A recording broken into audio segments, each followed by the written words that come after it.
हम सभी अयोध्या नहीं पहुंच सकते, ये तो पता है। बाद में धीरे धीरे सभी जाएंगे दर्शन करने के लिए, पर अभी एक साथ 22 जनवरी को तो सब नहीं पहुंच सकते। लेकिन इसका मतलब क्या हम स्वागत ना करें? करेंगे। तो कैसे करोगे? अपने घर को ठीक से साफ करना है अच्छे, क्योंकि इस साल 2 दिवाली आ रही है, एक 22 जनवरी को और एक जो दिवाली आती है वो अलग। तो घर साफ करना है, घर सजाना है, हर घर में दिए जलाना है। करोगे कि नहीं बताओ? कौन कौन करेगा? तो क्या कहना है?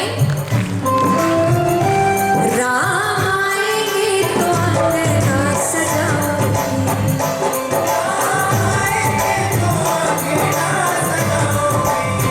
ओ राम आएंगे तो अंगना सजाओगी,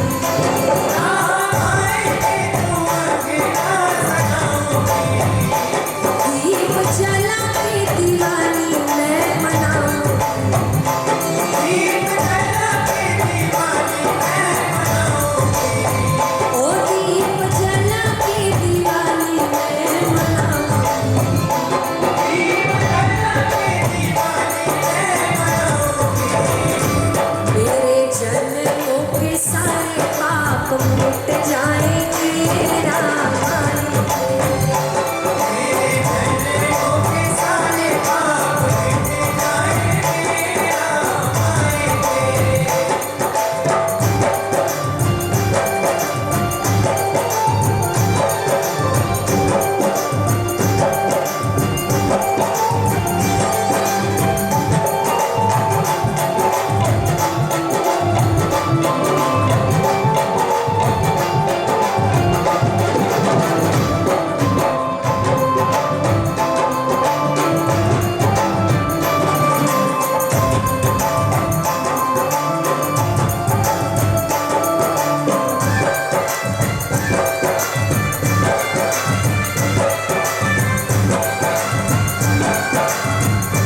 तालियां जोरदार एक साथ।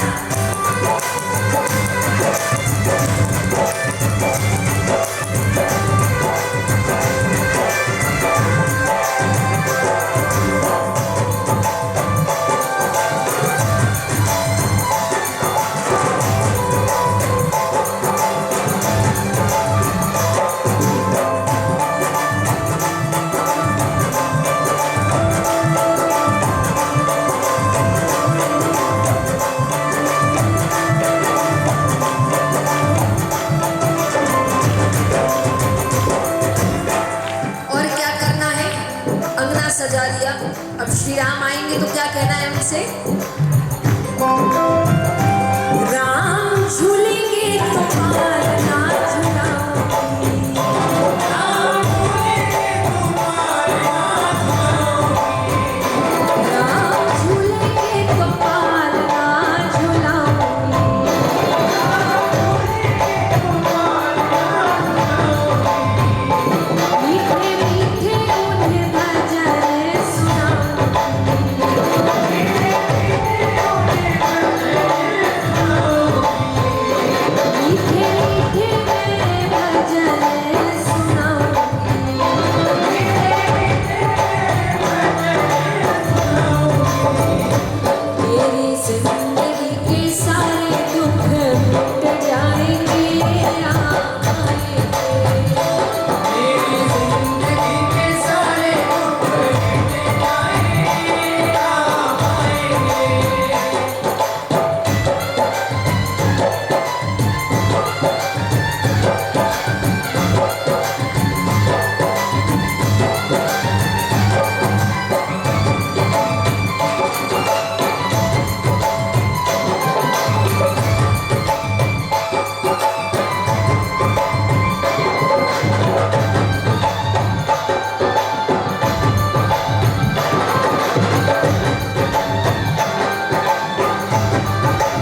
देंगे, दिए जलाएंगे, लेकिन उस दिन किसी के भी घर में साधारण भोजन नहीं बनना चाहिए। भगवान आएंगे तो क्या खिलाएंगे उनको? खीर पूड़ी और सब बताओ क्या क्या बना सकते हो? माखन मिश्री और खीर हो गया, और 56 भोग, वाह। और हैं? ये तो आप भी खाते हैं, साधारण भोजन नहीं। अच्छा, मक्के की रोटी, सरसों दा साग, क्या बात है। हाँ, मालपुआ सब बनाना पड़ेगा। सुन रहे वो बैठ के, सब नोट कर रहे हैं किसने क्या क्या बोला था। हर घर में वो बनना चाहिए। बनाएंगे ना अच्छा खाना उस दिन बहुत। तो भगवान से क्या कहना है? मैं तो रुच रुच भोगे लगा, मैं तो रुच रुच भोगे लगा, मैं तो रुच रुच भोगे लगा, मैं तो रुच रुच भोगे लगा, माखन मिश्री में राम को खिलाऊं, माखन मिश्री में राम को खिलाऊं, ओ माखन मिश्री में राम को खिलाऊं, माखन मिश्री में राम को खिलाऊं। और हम सभी जानते हैं ऐसे तो बड़े बड़े नाम पहुंच रहे हैं अयोध्या उस वक्त, लेकिन वो तो धरती के नाम है, सिर्फ वही थोड़ी आ रहे हैं। और कौन आ रहा है? प्यारी प्यारी राधे प्यारे श्याम संग आएंगे राम, प्यारी प्यारी राधे प्यारे श्याम संग आएंगे राम,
जब श्री राम असल में आए थे लीला करने के लिए, तब तो हम सब थे नहीं, थे भी तो पता नहीं किस रूप में थे।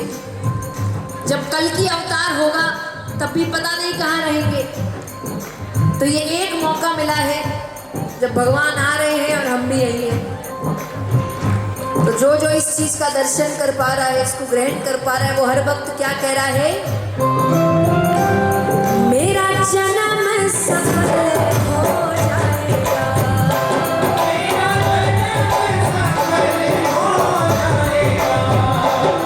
मेरा जन्म सफल हो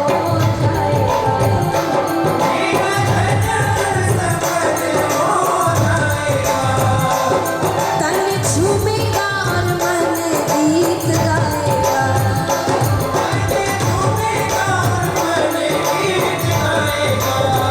ओ तन झूमेगा और मन गीत गाएगा।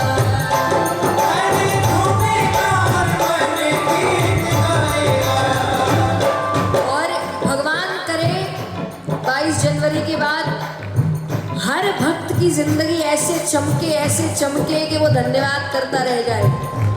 रामचंद्र मेरी किस्मत चमकाएंगे, राम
सब, चलो।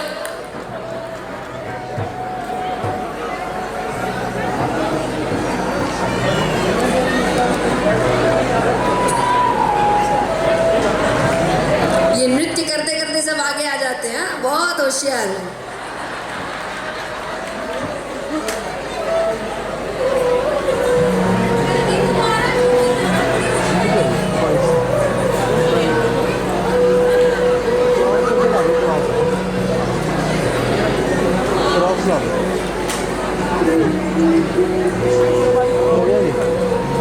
आइए, पीछे जो खड़े हैं सब बैठ जाएं, निवेदन है, खड़े मत रहिए कोई भी, सब बैठ जाइए।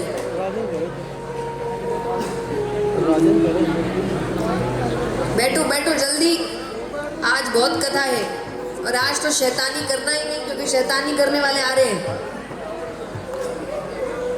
आज कृष्ण जन्म है, आज तो एकदम ठीक से रहना।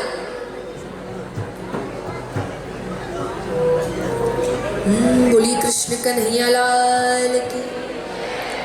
अब यहां पर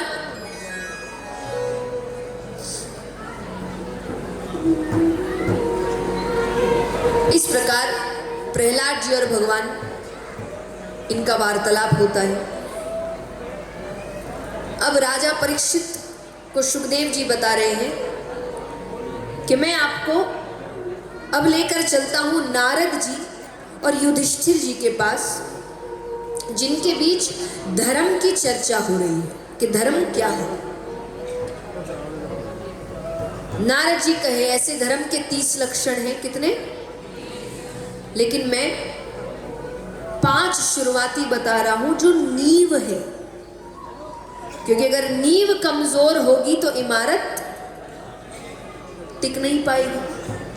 और आज हम ऊपरा ऊपरी बहुत बातें कर रहे हैं, धर्म ये है, धर्म वो है, ऐसा है, वैसा है, ये करेंगे, वो करेंगे, लेकिन नींव कमजोर है। आइए, महिलाओं की तरफ से आवाज बहुत आ रही है। ये शांत बैठे, देखिए नृत्य तो इन्होंने भी किया, बातचीत नहीं प्लीज। और बातचीत ऊपर जाएंगे जिस दिन, भगवान कहेंगे जिंदगी भर क्या किया, हम कहेंगे 80% बातें, तो 7 दिन भगवान को दीजिए, उसमें भी 3-3 घंटे है ना। थोड़ा सा बातचीत नहीं, निवेदन है सबसे।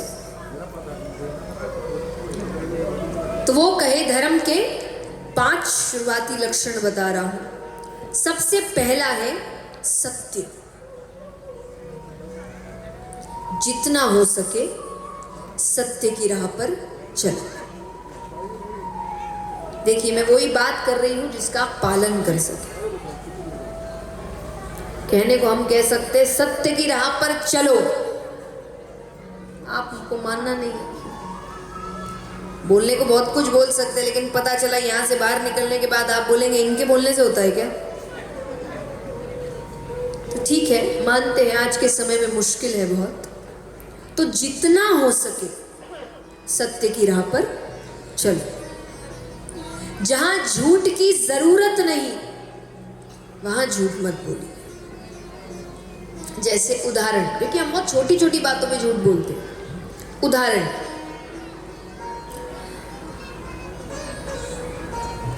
ये भी पुरुष वर्ग की ओर ही जाएगा। मैंने कहा ना, आज जो बातें वो हरकतें आपकी ही है। तो मान लीजिए आपने किसी से मिलना तय किया कि इतने इतने बजे मिलते हैं, वो व्यक्ति उतने बजे पहुंच गया। अब वो आपको फोन करे, कहाँ हो? आपका जवाब क्या होता है?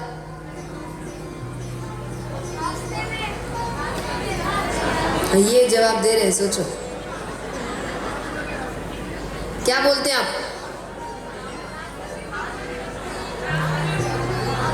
5 सिग्नल पे, बस पहुंच ही गया, है ना। और असलियत क्या है? निकले ही नहीं अभी तक घर से। अब यहां झूठ की जरूरत है? बताओ, यहां झूठ की जरूरत है? वो क्या करेगा? मां जान से मार देगा आपको? कौन सा कोई पहाड़ टूट जाएगा? एक तो बात सुनाएगा ना, सुन लेना। गलती तो हुई है, पर इतनी भी कोई बड़ी बात नहीं है ना कि आप इसमें झूठ का सहारा लो। तो हम इतनी इतनी सी बातों पर झूठ बोलते हैं।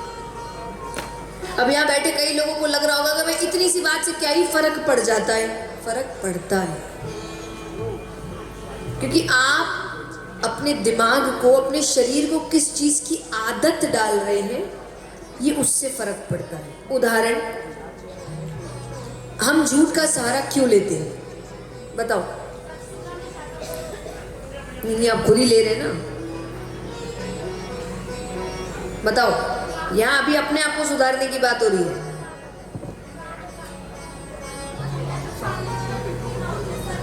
इतना सोचा होता तो दुनिया ही अच्छी होती बेटा, सामने वाला दुखी ना हो जाए। इसकी पड़ी किसको है? किस चीज का? बता, उत्तर बताते जाओ, कोई बात नहीं। जो सही मुझे मिलेगा मैं बता दूंगी।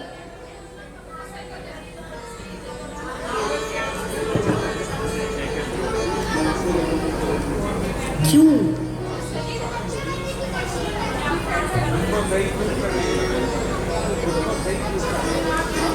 आसपास और किससे बचने के लिए?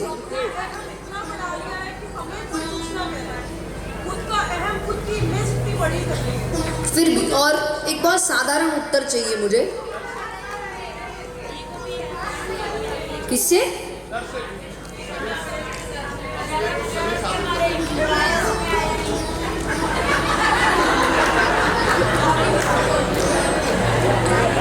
सच से बचने के लिए।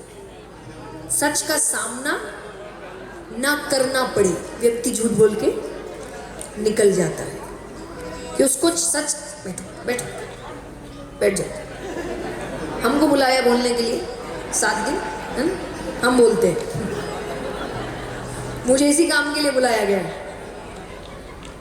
उन्होंने बहुत मेहनत से बुलाया मुझे बोलने दीजिए, ठीक है? बैठो सब।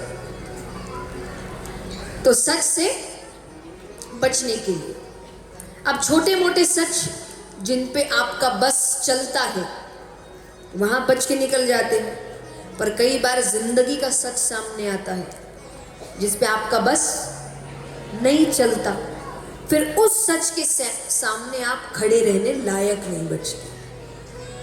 अब जिनको हम आज मानसिक स्थितियां बता रहे हैं, कई दिक्कतें हैं, जिनमें से कुछ नाम है स्ट्रेस, एंजाइटी, पैनिक अटैक्स। क्या है ये? ऐसी दिक्कतें होती हैं कि आप किसी ऐसी परिस्थिति आपके सामने आ जाए जिसको आपको संभालना नहीं आता, तो सब अलग अलग व्यक्ति अलग अलग तरीके से उसके सामने आता है। किसी को चक्कर आने लगते हैं, किसी के पसीने छूटने लगते हैं, किसी को सर दर्द होने लगता है, किसी के हाथ पैर कांपने लगते हैं। क्या है? शरीर आपको बता रहा है मुझे इस परिस्थिति की आदत नहीं है। वो हाथ उठा लेता है कि मुझे इस परिस्थिति की आदत, क्योंकि आपने आदत डाली नहीं। छोटे छोटे झूठ बोल के बच के निकल गए। और फिर जब ऐसा सच सामने आया जहां से बच नहीं सकते, तब शरीर आपका साथ छोड़ देता है कि मैं नहीं संभल सकता, मुझे आदत नहीं है इसकी। और इसका साधारण उदाहरण है, अगर आपको 10वें तल्ले पर चढ़ना है, कैसे चढ़ोगे बताओ? लिफ्ट खराब है, सीढ़ियों से कैसे? सीधा दूसरे तल्ले पे छलांग, 5वें तल्ले पे छलांग, एक एक करके। और अगर सीधा छलांग लगाई तो नीचे गिर जाएंगे, चोट लग जाएगी। बस सच और झूठ का भी यही काम कि अगर बड़े सच का सामना करना है, उसके सामने खड़े रहने लायक बनना है, छोटे छोटे सच का सामना करना पड़ेगा। अगर सीधा छलांग लगाने की कोशिश करोगे तो चोट लग जाएगी। अब हर बार चोट शारीरिक तो नहीं होती, कई बार मानसिक चोटें होती हैं। इसीलिए सबसे पहला लक्षण है सत्य। जितना हो सके सत्य की राह पर चलो। दूसरा लक्षण है दया, जो मुझे लगता है इंसानों में आजकल खत्म ही होती जा रही है। हमसे ज्यादा दया तो शायद जानवरों में बची है कि रास्ते में कुछ गलत होता देखते हैं तो कम से कम भौंकते तो हैं। हम तो उतना भी नहीं करते। और कई बार लोग तर्क देते हैं, जो मुझे तर्क भी समझ नहीं आता, क्योंकि आजकल तो ये भी नहीं होता, पर तर्क देते हैं कि हम में तो इतनी दया है कि हमसे देखा ही नहीं जाता, इसलिए हम चले जाते हैं।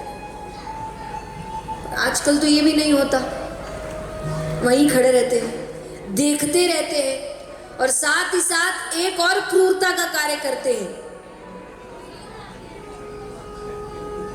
वीडियो बना रहे हैं। अब एक बार शांत दिमाग से बैठकर सोचिए, कोई आपके सामने तकलीफ में है, कोई पीड़ा में है, कोई चीख रहा है, हम खड़े होकर वीडियो बना रहे हैं, कोई असर नहीं हो रहा हम पे। चलो एक हो सकता है कि आप मदद नहीं कर पा रहे, पर जहां खड़े आप वहीं पागल हो रहे हैं, अरे मैं कैसे मदद कर दूं, मैं क्या कर दूं, मैं क्या सहायता करूं, कोई फर्क नहीं पड़ रहा। कई वीडियो में तो आप पीछे से आवाज देखेंगे कि दूसरा व्यक्ति बता रहा है कि ये एंगल सही नहीं है, वहां से वीडियो बना, और सामने वाला तकलीफ में है। आप बस मानसिकता देखिए, इंसानियत खत्म हो रही है, उसको किसी का दुख देखकर कोई फर्क नहीं पड़ रहा। तो धीरे धीरे तो फिर ये खत्म हो गया तो इंसान रहे नहीं, जानवर ही बन गए हम। तो मैं नहीं कह रही अपनी जान को जोखिम में डाल के किसी की मदद करिए, कोई नहीं करता, सबको अपनी जान प्यारी है। पर आपको भी पता है कई बार आपके सामने ऐसी हरकतें हो रही है कि आपका सिर्फ आवाज उठा देना कि मत करो, वो काम वहीं रोक देगा। हम उतना भी नहीं करते। हमें क्या, हमें क्या। तो याद रखना, दुनिया गोल है, चीजें घूम कर आती है। आज किसी को आपकी सहायता की जरूरत है, उसकी नजरें ढूंढ रही है कोई मेरी मदद कर दे, और आप सामने से जब मदद कर सकते हैं, पर आप सामने से ये सोचते हुए जा रहे हैं हमें क्या, किसी दिन आपको भी मदद की जरूरत पड़ेगी, तब आपकी नजरें ढूंढ रही होगी कोई मेरी मदद कर दे, तब सामने से लोग यही सोचते हुए जा रहे होंगे हमें क्या। तो जहां कर सकते हो करो, ये मत छोड़िए। यही इंसान को, यही चीज इंसान बना रही है। तो दूसरा लक्षण है दया। तीसरा लक्षण है पवित्रता। खुद पवित्र रहें, घर को पवित्र रखें। जितनी साफ सफाई होगी, जितनी पवित्रता होगी, उस घर में उतनी लक्ष्मी आएगी। जितनी गंदगी होगी, उस घर में उतनी दरिद्रता आएगी। तो ये है तीसरा लक्षण। चौथा लक्षण है तपश्चर्या। चलिए, बाहर तो सब बड़े ही चमक धमक रहे हैं, पर अंदर से सब उतने ही गंदे हैं, मैले हैं, वाणी उतनी ही गंदी है, विचार उतने ही गंदे हैं। किसी को कुछ बोलने से पहले 100 बार सोचिए कि क्या बोलने जा रहे हैं। और अगर 100 बार नहीं सोच सकते तो एक बार इतना ही सोच लो कि जो बोलने जा रहे हैं, अगर वही किसी ने हमसे कहा, हमें कैसा लगेगा। और अगर आपको जवाब मिले कि मुझे अच्छा नहीं लगेगा, तो सामने वाले को भी मत कहना, क्योंकि थप्पड़ अमीर को मारो कि गरीब को लगता दोनों को ही जोर से है। ऐसा नहीं, एक को जोर की लगती है और एक को तो आदत है। तो अगर कोई बात आपको अच्छी नहीं लग रही तो उनको भी अच्छी, तकलीफ उनको भी होगी। पांचवा लक्षण है तितिक्षा। प्रसाद समझकर भगवान जो भी दे ग्रहण कर। क्यों? क्योंकि वो जो दे रहे हैं कुछ सोच समझ के दे रहे हैं, उससे सीख लेने की कोशिश करिए।